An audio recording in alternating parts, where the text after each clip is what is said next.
movie theaters, too. VOA One The Hits.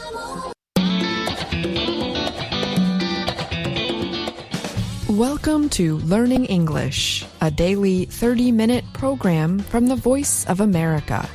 I'm Ashley Thompson. And I'm Dan Novak.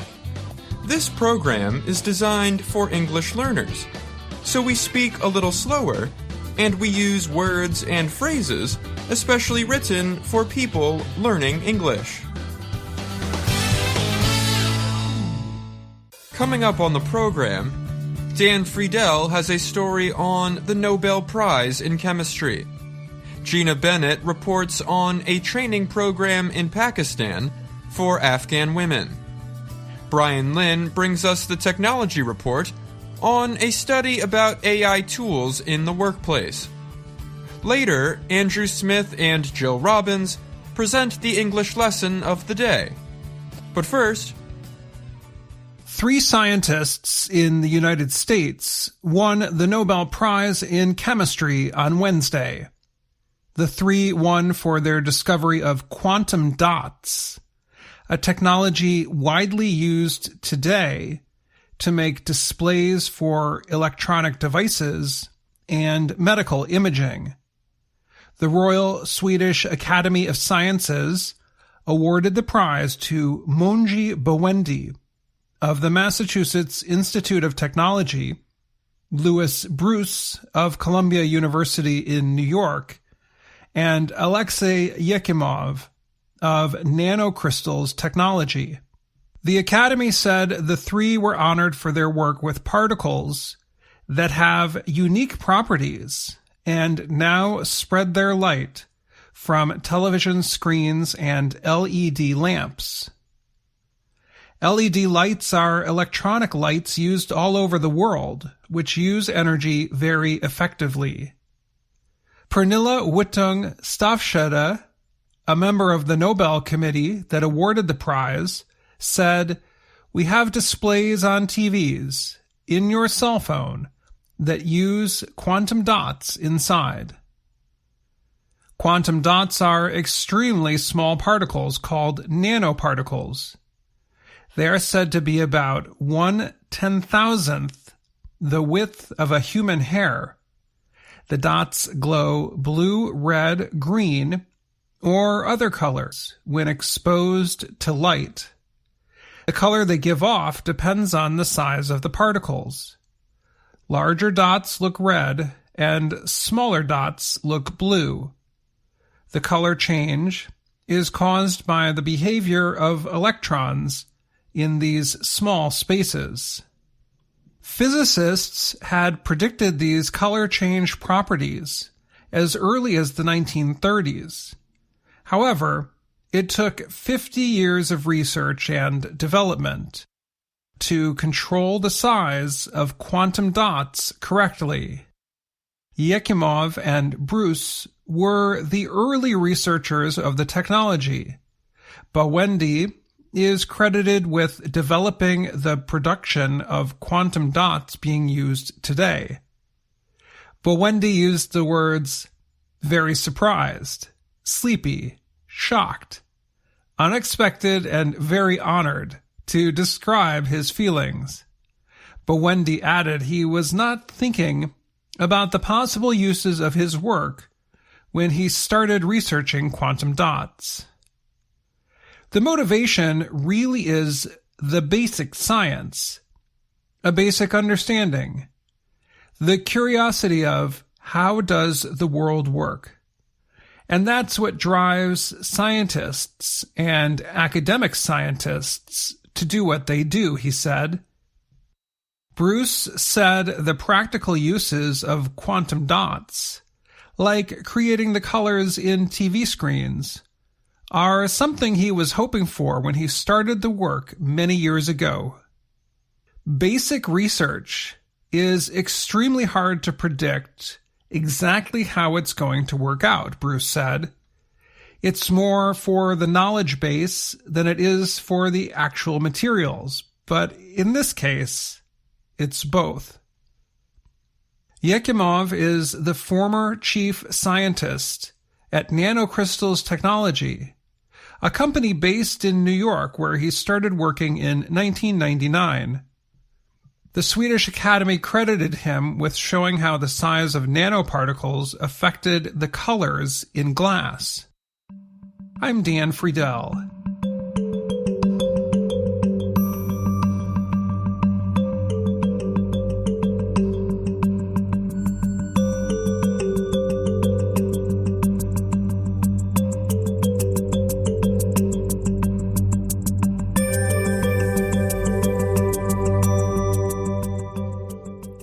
In a small building in Peshawar, Pakistan, a group of Afghan women watch a teacher show them how to use a sewing machine. The training program was established last year by Mara Bashir, who saw an increasing number of women coming from neighboring Afghanistan.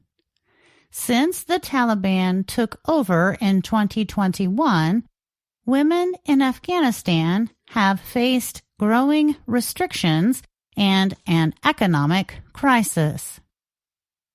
Bashir created the program to provide choices for women to support themselves. She teaches sewing, digital skills, and beauty treatments. And Bashir quickly found hundreds of women wanting to join the program. If we get assistance, I think we will be able to train between 250 and 500 students at one time, empowering women who can play an important role in the community, Bashir said. Officials say hundreds of thousands of Afghans have traveled to Pakistan since the Taliban took over in 2021. Even before then, 1.5 million registered refugees were in the country. This is one of the largest such populations in the world, the United Nations Refugee Agency says.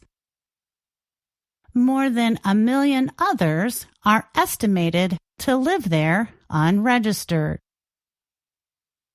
Struggling with an economic crisis of its own, Pakistan's government is increasingly worried about the number of Afghan refugees. Many Afghans have been arrested in recent months. Lawyers and officials say they do not have the correct legal documents to live in Pakistan. Bashir said that her main aim was expanding operations for Afghan women. But she has also included some Pakistani women in the program to increase their choices in the conservative area. The training program lasts 3 months. When they complete the program, the women direct their attention to earning enough money to survive. Many women begin their own businesses. Fatima, a 19-year-old from Afghanistan, completed the training program. She said she wants to open a beauty salon in Peshawar. It is currently banned in her home country, just a few hours away. I'm Gina Bennett.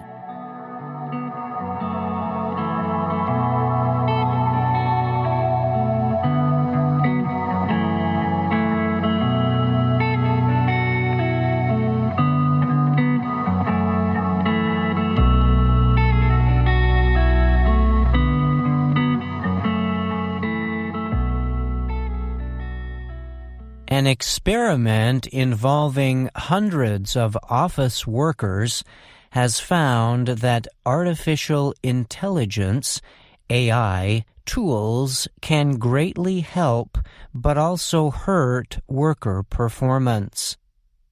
AI tools designed to operate at human levels have greatly expanded in popularity over the past year. These include OpenAI's ChatGPT, Google's Bard, and Microsoft's AI-powered search engine, Bing.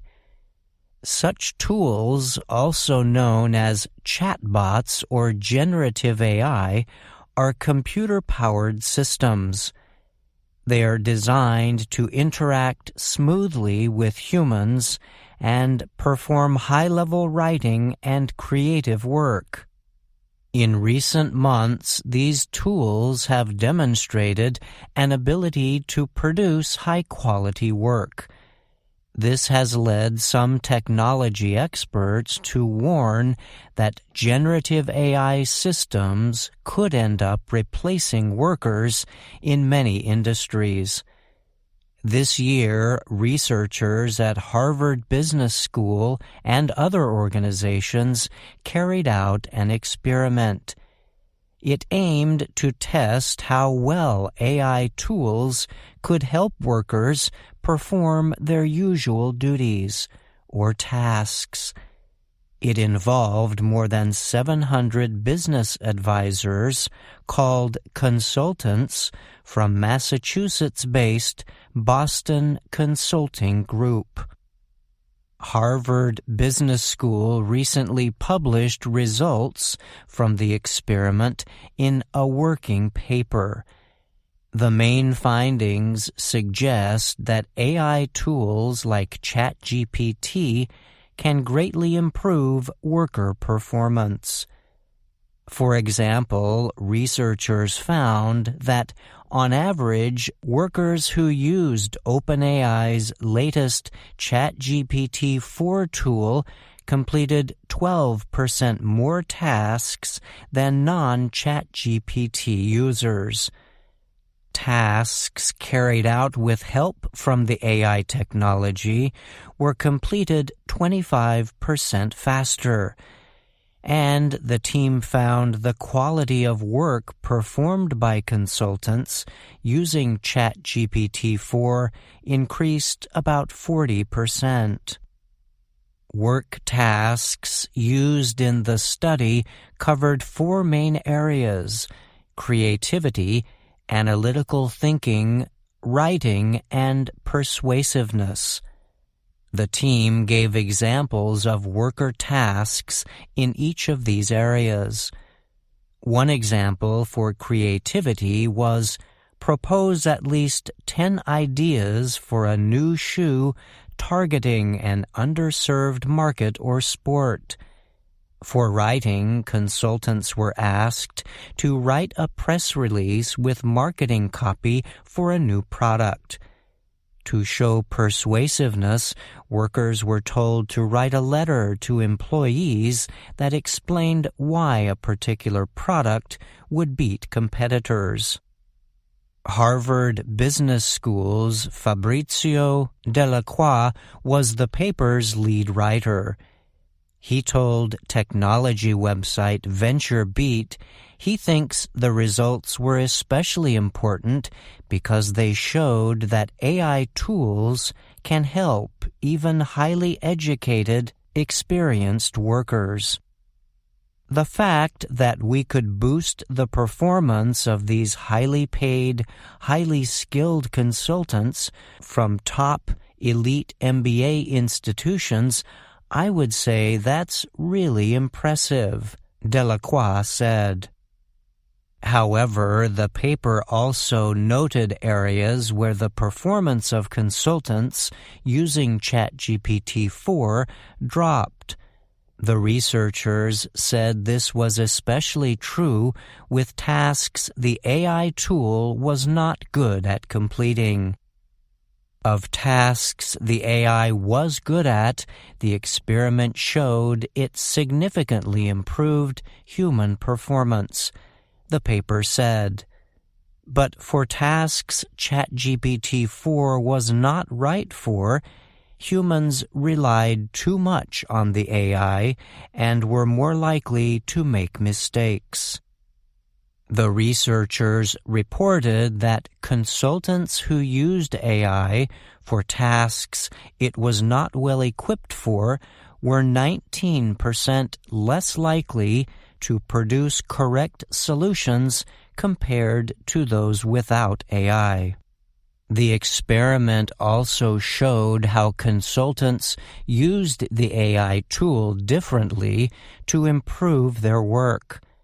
The researchers said some workers purposely divided the tasks, with some being completely carried out by the AI tool, and others the workers themselves carried out completely. Other workers chose to use AI for all tasks while continually interacting with the technology. The team suggests one of the biggest barriers to companies effectively using AI is not knowing which tasks can be completed best with the technology. Finding this out will require businesses to carry out thoughtful research and training efforts in order to find the right mix of AI and human-level work. I'm Brian Lynn.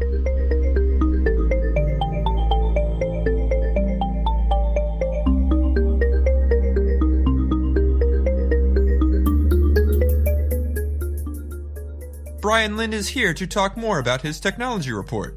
Thanks for being here again, Brian. Sure, Dan. Glad to be here. This week, you reported on an experiment that aimed to measure how AI tools can help workers with their jobs. What kinds of workers were involved in the research?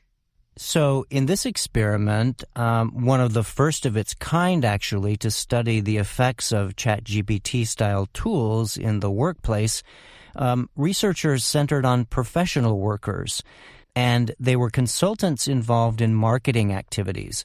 So their jobs require them to sometimes be very creative and come up with new product ideas on their own.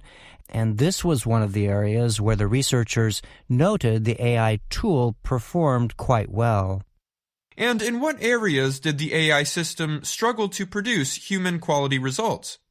So the researchers said there were certain areas where the AI tools did not perform very well. And these included tasks where the AI was asked to analyze specific problems a particular business was experiencing.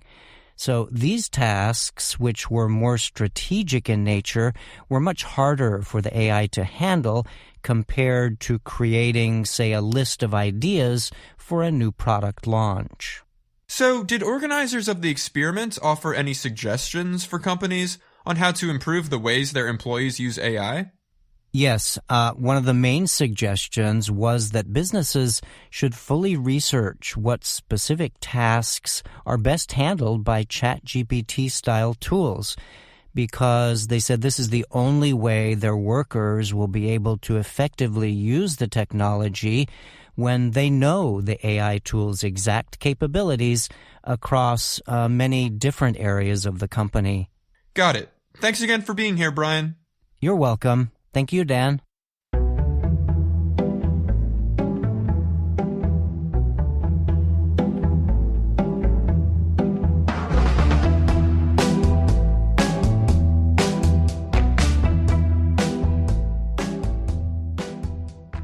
Hello, my name is Anna Mateo. And my name is Jill Robbins. And I'm Andrew Smith. You're listening to the Learning English podcast. Welcome to the part of the show where we help you do more with our series, Let's Learn English. The series shows Anna Mateo in her work and life in Washington, D.C. In the lessons we have been watching lately, Anna has been trying new things at work. In Lesson 18, she tried reading the news. And the best word to describe that experience is challenging. Miss Weaver asked Anna to read the news without showing her feelings. Anna is very expressive, so that was difficult. I hope her boss gives her another opportunity in this lesson. Let's watch the beginning of Lesson 19, a lesson we call, When Do I Start? Anna is talking with her boss on the phone to explain why she is late coming to work. Hi there. Summer in Washington, D.C. is hot and sunny. I always ride the metro to work. Riding the metro is cool and fast. But today, it's closed. So I am walking to work.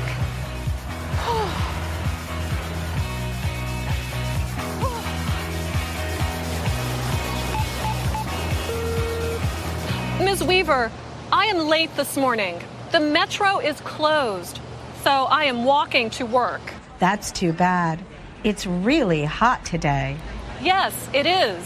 When you arrive, please come to my office. I have important news to tell you. Of course. Goodbye.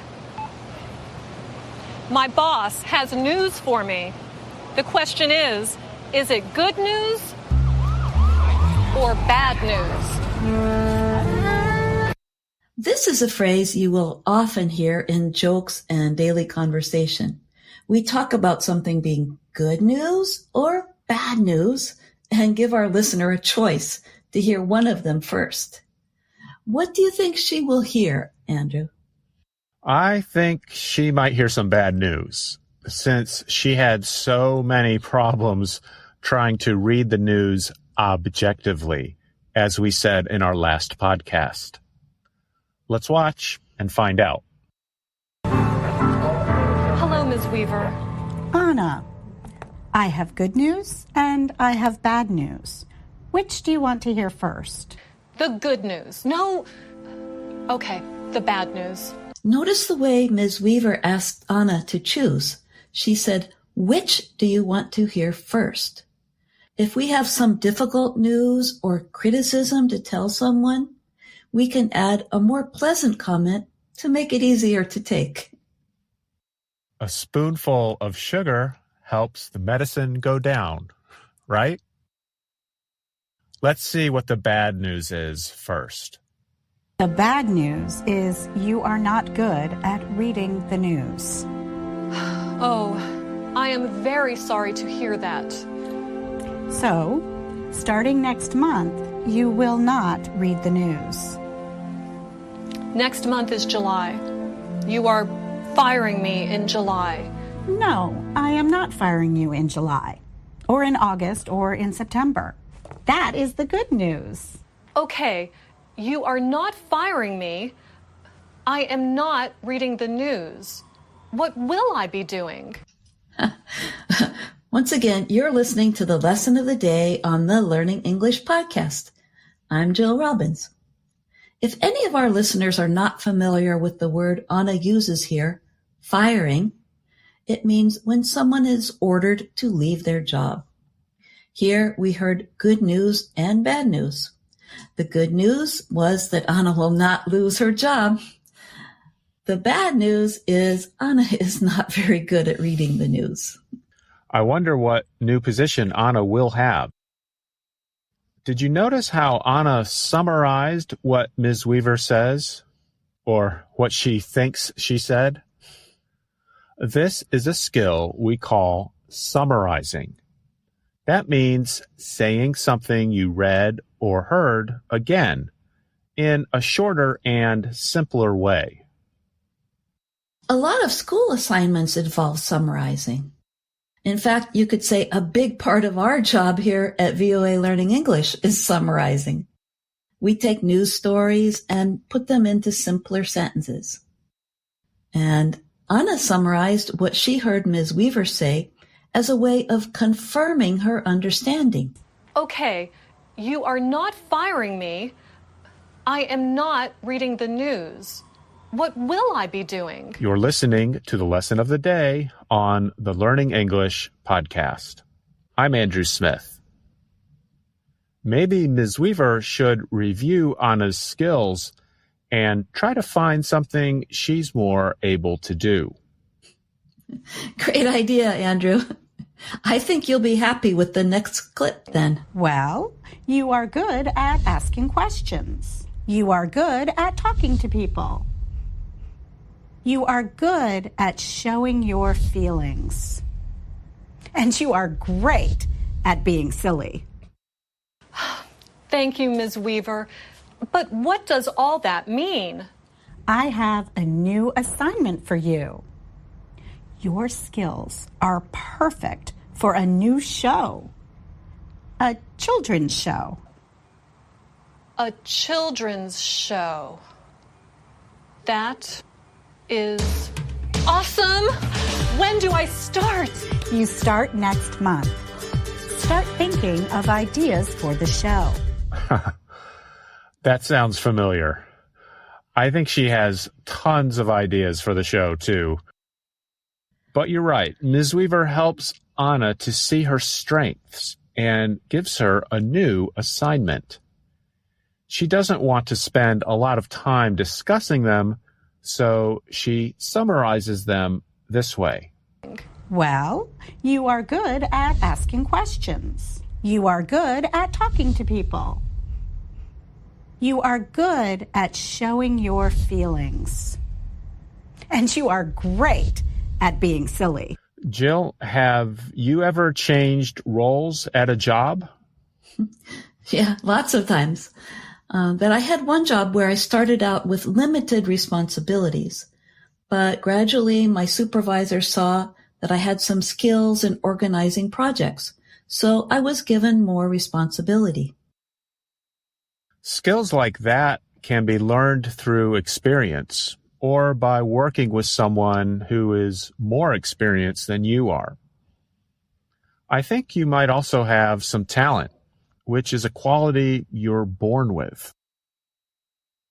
I've never thought about that talent in relation to career skills.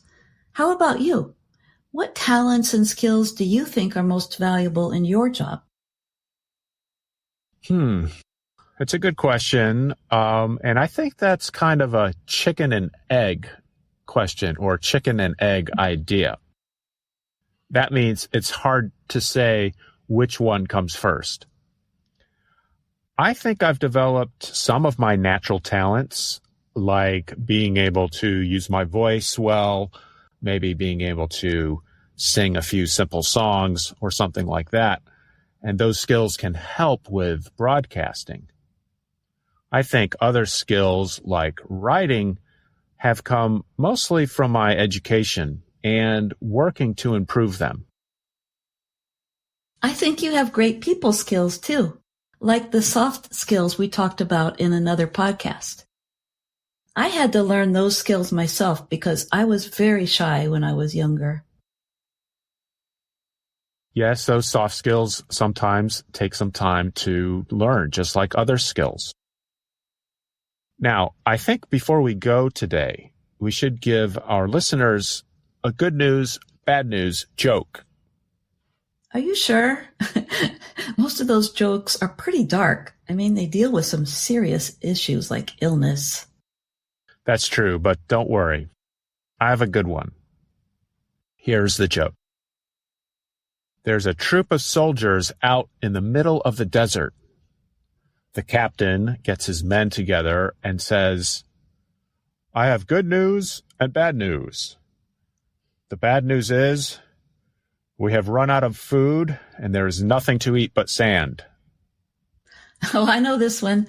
The captain goes on to say, the good news is there's plenty of sand.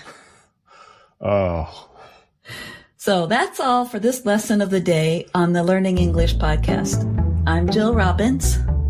And I'm Andrew Smith. Be sure to follow us on YouTube, Facebook, and Instagram.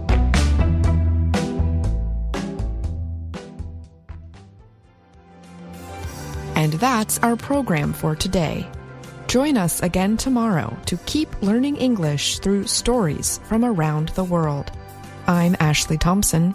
And I'm Dan Novak.